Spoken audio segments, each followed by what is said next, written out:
Blizzard are finally winning to punish WoW's worst players. That's right, a new punishment system for Mythic Plus coming, and so much more. Let's check out what Bellular has to say about 11.2 and all the new features coming.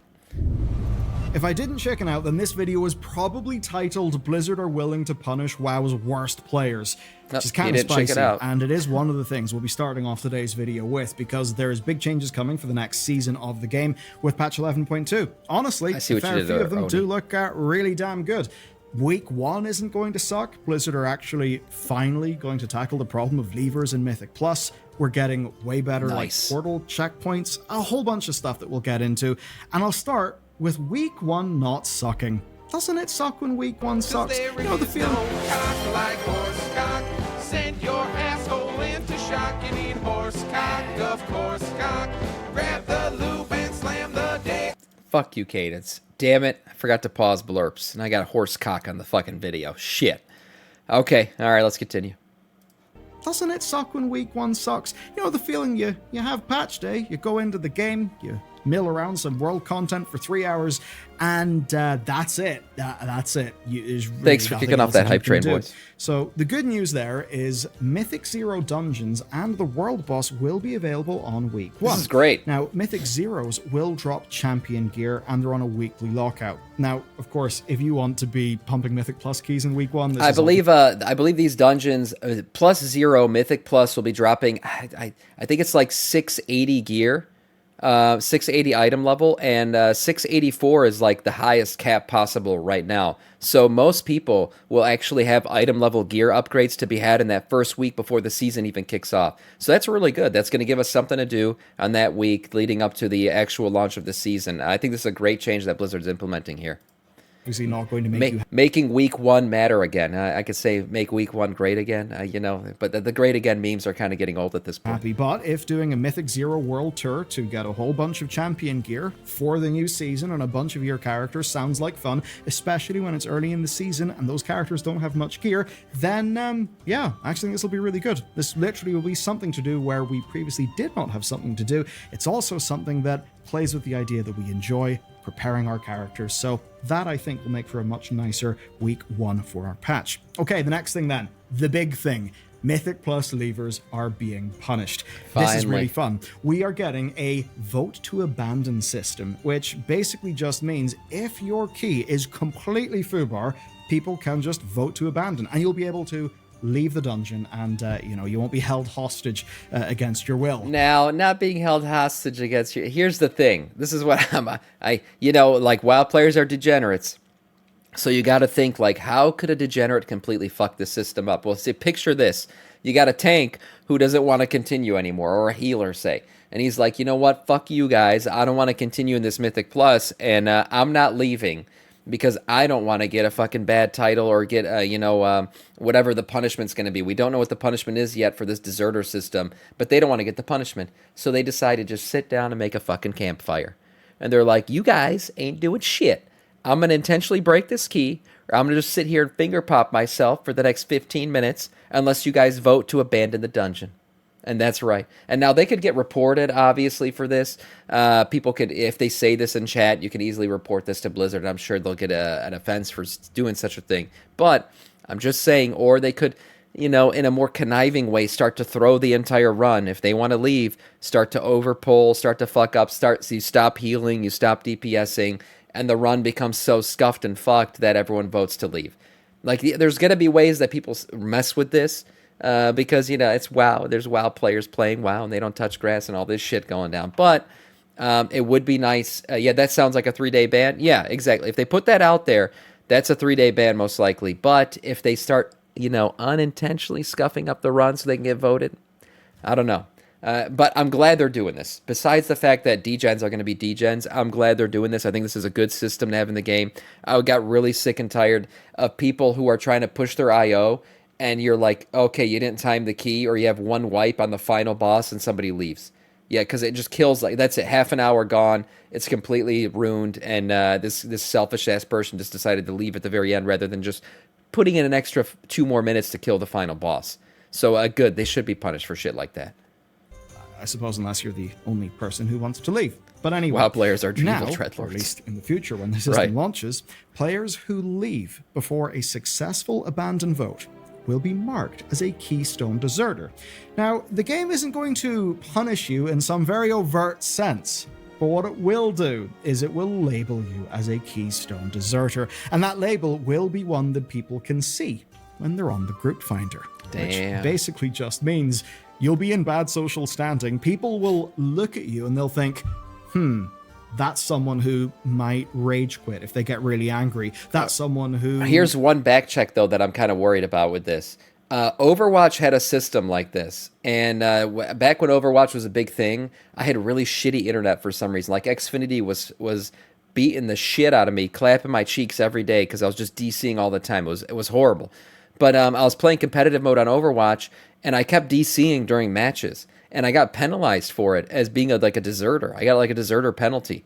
And it affected my rating, and I couldn't queue up for shit anymore. So I wonder how Blizzard's going to handle disconnects. Because what if you disconnect from a Mythic Plus and you get labeled a deserter? And then on the other side, if they figure out a way to say, well, if you disconnect, you don't get a deserter, well, then you're going to have people just, well, I don't feel like I'm going to unplug my internet and not get deserter. It's a complicated thing. I don't know how they'll handle it. I'm assuming that you're just be unlucky. If you disconnect, you're going to get deserter. There's not going to be really a way for them to deal with that. But it's just something to think about. well, won't stick through one or two bad wipes. Then don't do that if they're you're not not as shit. worth Yeah, me sure. taking a risk. That's basically what that'll do. Now, you will be able to earn your way back into good standing. Right, Cadence. That's just by sending me a lot of gold. No, actually, it's just by, well, maybe it is by sending me a lot of gold, because you can return to good standing by completing dungeons and using the vote abandon system properly. So basically, be a good citizen for a while, or, you know, Be a good boy. pay someone to take you along. I bring that up as a True. joke. I wonder what sorts of unintended things will be here. Blizzard have definitely not presented this as a very final form of the system. I have to imagine that they won't really want shenanigans going on.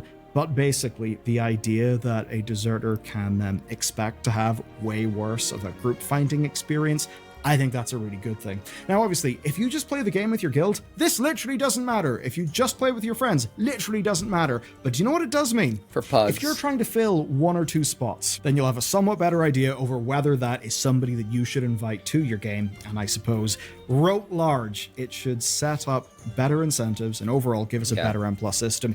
I mean, I would assume that most people play this game via pugging. I think, you know, if you just look at your average WoW player, you're Greg from accounting or whoever, you know, I've joined plenty of groups. People don't even say a word the entire time. There's people like the social aspect of WoW is it's kind of still there, not really. And I think most people just pug in this game now. So I would say, I don't know if I had to put a percentage on it, like 80% of groups are probably just pug groups. So this will have a big effect on a lot of people. Yes, there's the groups out there, the guilds and the friends who just run shit together. But for the most part, this is going to affect everybody who plays the game. Essentially, what it seeks to solve is a fun problem. You see these all over the world. It's I don't know called about that. unpriced negative externality. It's one of the reasons why people think a carbon tax is a good idea. In this case, though, basically, it can make sense to just leave a key, right? To leave a key early if you don't think it's going to be a good investment in your time. Literally, the game doesn't punish you in any way. Yet, by you doing that, you all but guarantee failure and a brick key for everyone else that you were with. That obviously is one person having a better time and 4 people having a really shit time. Obviously, Blizzard doesn't want that. And, well, if you don't want bad things, then you should definitely check out today's sponsor as well. I also have a problem. Vercel's VZ Wow, I was not expecting that mid-video transition. New generation of vibe coders. I've kind of joined them. My editors have actually been making internal tools for our team that previously we'd need an engineer for. There's a problem, a dragon, and that dragon is backend, and my sponsor, Boot.dev, exists to help you slay that dragon. Look at and I'm that. not even being cheesy. Boot.dev is built by a gamer for fellow gamers, and it fits my weaknesses, right? Coming from C# game dev, mostly in Unity. Yeah, surely if you're more front-end social stuff is in the kinda game and you know the people you're running with, this is not a problem for you. But I still say most people pug runs right now, and this is a pretty annoying thing when people just leave for whatever reason. Have baked the fun of an RPG. So I'm happy about this XP, system. Guild style Discord that really is an amazing place, all into a curriculum that's laser focused on you getting serious back-end chops. If you've heard of words like data structures, API, auth flows, algorithms, Docker, if you've heard of those and want to know how to use them and build them, well, yeah, this is actually how. Now, you will build and deploy a server client Pokedex. Damn, You'll this is remake like this is a long boot asteroids and dev hiking. ad. You'll even tackle job search preparation. They must have And paid out that's the thing ass with for Boot. this. They don't skip the important stuff. So no more tutorial hell, no pricey bootcamp hustle bullshit. Forever Just alone. A structured path Same, that Oni. turns your energy to make shit into viable engineering talent. And Boot itself keeps on adding features. You've got the searchable spell book and constant content drops like TypeScript, which is absolutely huge. And I also have a hack to save you some money. Boot.dev/Bellular, right? Code Bellular gets That's you right, 25% off your first purchase. And if you buy the yearly plan, well, 25% of a bigger number is a bigger number. That'll save you the most. And if you don't gel with it, don't worry. There's a no-risk 30-day money-back guarantee. Exactly, On with the next win, then. Okay, Honestly, we're back. I love this one. It is more checkpoints being This is added to great. dungeons. This is Thank God. great. Basically, whenever you die, you often just end up at the start of the dungeon. Yet you might have a 1 minute corpse run, maybe a 2 minute corpse run somehow. That Yeah. absolutely sucks. It's obviously a penalty in terms of time, which is relevant in Mythic Plus. Not fun. So I imagine they'll have to rebalance some keys based on this. Look, not only so this new stone system basically is going to be a checkpoint, right, where you die, that you're going to go back to that stone and run back as long as you've hit the checkpoint instead of going back to the front of the dungeon. That's great in and of itself. But not only that, there's some dungeons already that have checkpoints built into them, where if you get to a certain point when you die, you're not going to go all the way back to the beginning. The thing is, a lot of people don't know where those checkpoints. It's like an invisible thing, like you just got to know because you've done it and you remember where it goes, right? Well, you guys know me. I have the memory of a fish. I don't fucking remember where that thing is. So sometimes, not just me, but other people I've seen do it, will be fighting a boss, right? And there's only one guy left alive. And he's, or like two people, or one person has died, and they're just sitting there dead, and everyone starts spamming in chat, release, dude, that you pop up right here. You don't go back to the beginning. But nobody knows that, or this guy didn't know that, because he's never really died in this spot before.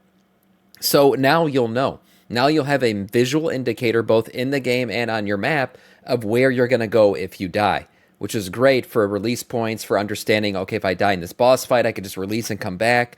Like it's such a good upgrade to this. This is something that the game's needed for quite a while. I'm happy that they added this in. Essentially what they're doing, right, is a sweep of all checkpoints in existing dungeons in the game. And they have a new philosophy, which is that the runtime should not be as punishing. I think they've realized that basically runtime isn't really It's not fun. Yeah. I mean, look, deduct seconds from my Mythic Plus timer. Sure, do that. And then just get me back into the fight really quick. Don't make me physically, like, live out my criminal sentence by this 2 minute runtime. That's basically really good. Now, this will be done in the form of new checkpoints. They will be much more visible in the form of some sort of floating summoning stone thing and a map icon. Obviously, Blizzard will have to get this right via implementation, but I really do like the look of this, and I think this philosophy of removing those paper cuts is applying to the new raid Renown track. So yes, the Renown track is going to be back for the raid, just that this time though, it's 15 tiers down from 20, so it's not going to take as ludicrous an amount of time to go through. And at least based on this PTR version, it actually does look to be much improved. I'm not going to go like thing by thing through all of it, but there's some real nice quality of life there. One that I really love. Trash gets weakened. Achilles, 27 months of Prime, and my God, Death Knight Ever Scourge. Thank you so much, man. I appreciate that. I love the Raid Renown track. I think the Raid Renown track was a great addition in the Undermined raid. I think it was it's something fun, something and another incentive to do. It also gave the whole like buff the raid, the 3% buff every couple weeks that made the raid a little bit easier. It gave it a visual indicator of like when that's going to happen.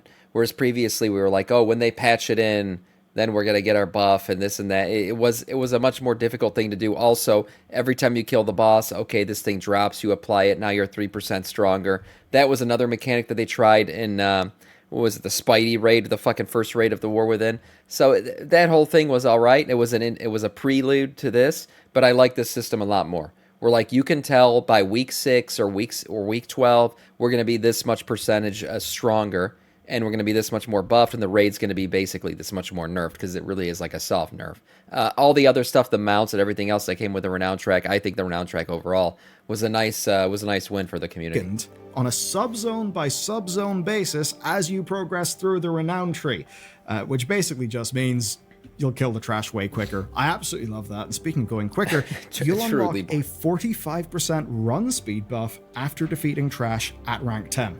So all that stuff is real good. Music to my ears. Another real nice thing is Soul Forged Augment runes, which don't expire in death, that can drop from the Soul Hunters boss. Now, in case you weren't aware, that's usually the sort of thing that's got a less fun method of acquisition. As an example, back in the past, you'd find that sort of thing on like Revered or Exalted on a reputation. So yes, getting them this way I think is pretty damn good. There's some other neat rewards as well, like increased Warbound drops, Star Savior title, there's of course pets, some really cool looking mounts as well.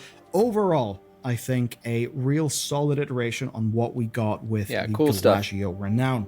Okay, the next thing then is tier sets. I'm not going to dive into all of the details. Obviously, a lot of them could change, but we are getting something new, and that is that each spec is now going to have 2 different bonuses depending on your hero talent. So your tier set for your spec will depend on your hero talent, or at least it'll be augmented by it in some way.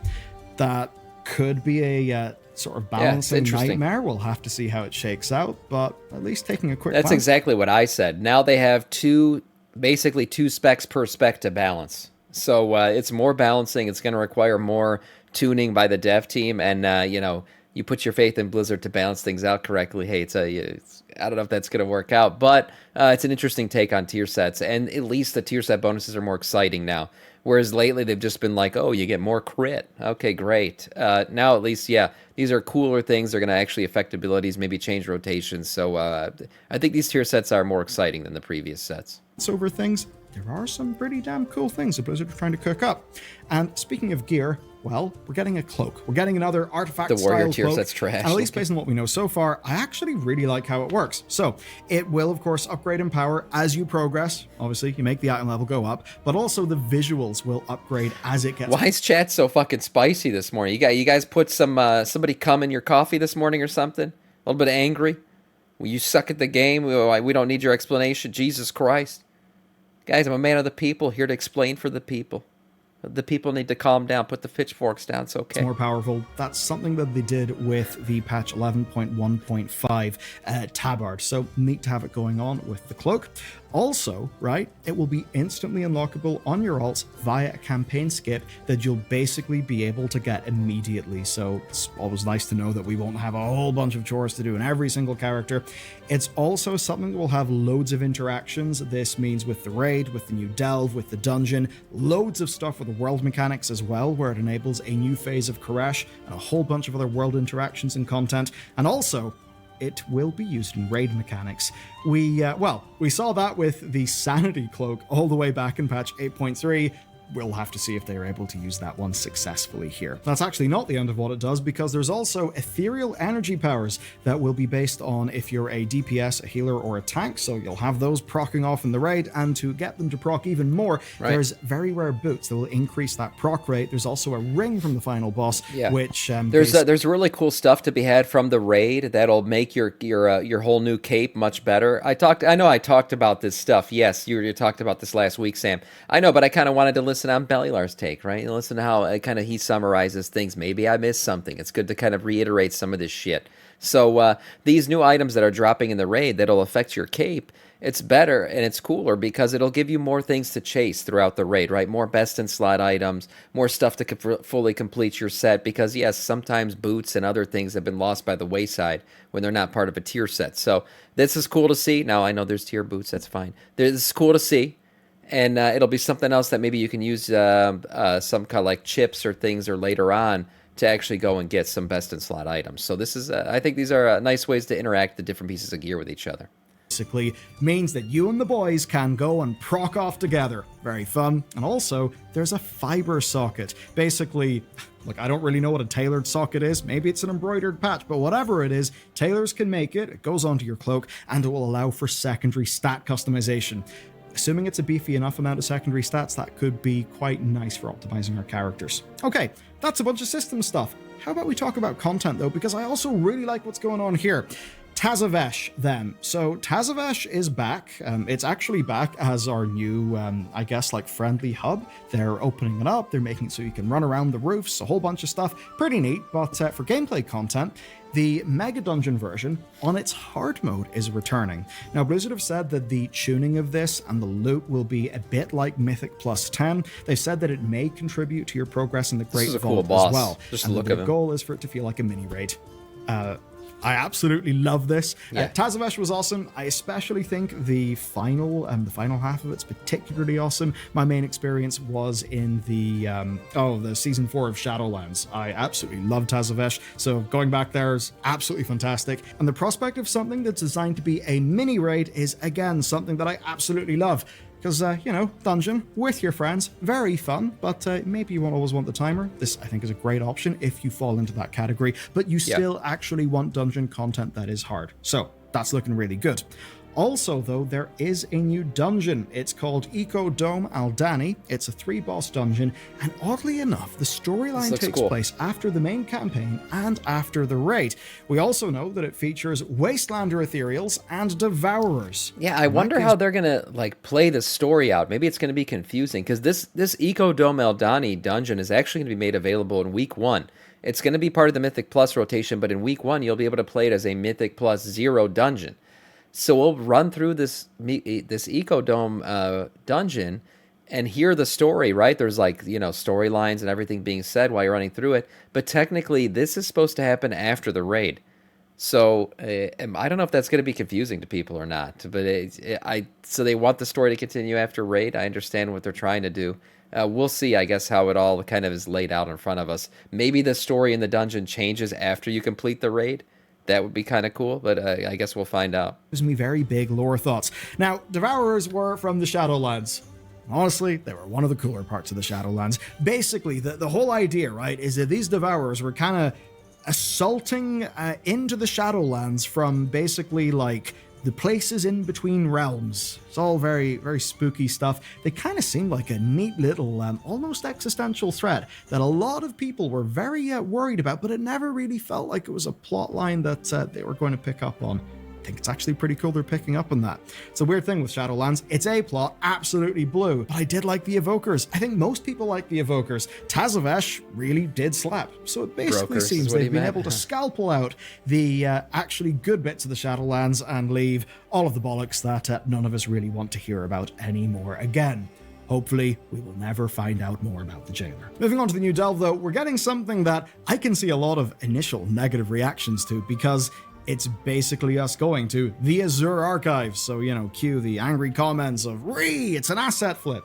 And look, at worst, it would be that, and I would agree. But, Tears of the Kingdom, widely considered to be one of the best games of the last, 20 years, is also kind of an asset flip. It's very, very heavily based on some people were complaining about this. I saw when all the announcements came out about these dungeons being reused. I saw people commenting on my own videos about it, and they were angry about it. And I understand that. Why would you want all these cool assets to just go away and never be used again? I think it's a good thing when Blizzard goes back and reuses old assets. To an extent, I don't want an entire patch. Imagine some kind of aisle where you get some kind of ring and it's really just a bunch of reused assets, and that's not that exciting. Blizzard would never do that anyways. But using old dungeons, I think, is a great thing. It's a 20-year-old game, which means you got 20 years of old dungeons that you can reuse. Why wouldn't they do that?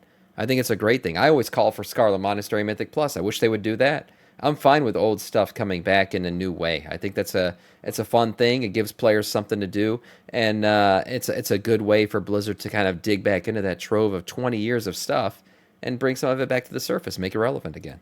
Breath of the Wild. The point basically being, if it gives the Blizzard entire more time to actually the last cook Titan's up going to be an cool asset flip mechanics and interactions, then maybe it is actually worth, going to somewhere where they've already made art assets. Plus, it's an MMO. The idea we can go back to other places in the world, I think, is a fairly good thing. And in this case, it does appear they're aiming for some new things. Basically, there's a whole Dark Souls inspiration going on where you'll see glimpses of other players deaths, combat, and also potentially even messages that they can leave for you. That honestly does seem really neat. And also, the artifact cloak has got a whole bunch of interactions within it. Obviously, we'll have to just, play it and see if it's fun. But basically, I want to make the point that it's very easy, right, to drop a comment saying, they're going to the Azure Archive, asset flip, boring, lazy devs. Were those new mobs and new assets in the Azure Archive, though? Even this porting thing, isn't that from... This wasn't here. Like, we used to jump, but wasn't it a book that you click and you become a little book and you fly to the next platform? These new portals and stuff, and then there's a bunch of ethereals walking around. That wasn't there before in the Azure Archive. Did they completely remake this? Oh, and I wonder if that's what's happening. Or am I just tripping? This is a quest line or something. I don't know. That honestly does seem it is slightly really different, neat. right? And also, the artifact cloak has got a whole bunch of interactions. Yeah, it looks like they added a bunch of Obviously, new we'll stuff have to it. Just play it and see if it's fun. But basically, That I would want be to make cool. the point that it's very easy, right, to drop a comment saying they're going to the Azure Archive, asset flip, boring, lazy devs. Same dungeon, but that new does assets, very yeah. much seem like a very reductive. All my brain is looking for is a reason to be angry or be disappointed or leave an angry comment. No, I don't really think that's fair. Really. I mean, an MMO should be able to reuse places that you've already been to. What will matter is, can Blizzard justify that? And if them not having to make a whole bunch of crazy new stuff just so there is a basic functioning delve, if that means that they spend more time making cool interactions, being able to cook up more interesting bosses, more interesting mechanics, more interesting stories and themes, especially ones that can actually weave expansions together, then that totally does make a lot of sense. That's actually us getting a level of interconnectedness that WoW has been absolutely missing for a long, long time. So yeah, I can see people being angry that Tazh is coming back for some reason because lazy devs. But also Tazh was great. This makes it feel more like a place, and that's what MMOs really should be pursuing. Also, while I'm talking about delves, Kaivessa is our delve nemesis. And look at this achievement that Blizzard made for getting killed by her. I simply cannot believe that the people responsible for all of these feat shots are, once again, being horny in their video game. But anyway, on that absolute bombshell, that's a look at... What? Wait, what was that? What did I miss? Horny in their video game. What was the achievement? What did I miss here? Did I miss something about horniness? Get killed by Kaivessa. Let her solo me. Okay. Okay, I missed that. Yeah, that's pretty good. Once again, being horny in their video game. But anyway, on that absolute bombshell, that's a look at Season 3 I didn't read fast I think enough. It's shaping up in a fairly good direction. Let me know what you think, though. And if you want to see about the new spec, you'll probably be able to play through all this content on. Watch this video next. It's a reference to Let Me Solo Her. Everything's about being horny. What are you talking about, Cadence? What are you talking about? Oh, really? It's an Elden Ring reference. Interesting. Oh, that's funny. Yeah, great video. Look, overall, I think there's a lot to be excited about with 11.2. The abandonment system for dungeons and everything else, I think, is a great add, and I'm excited to see that. Some of the changes they made to tier sets and stuff could be interesting. A lot of balancing to be had there. Overall, though, I think going to Koresh, the new stuff, it all looks pretty interesting. So I'm excited for 11.2. And I agree with a lot of stuff that Bellular had to say in this video. Nice video.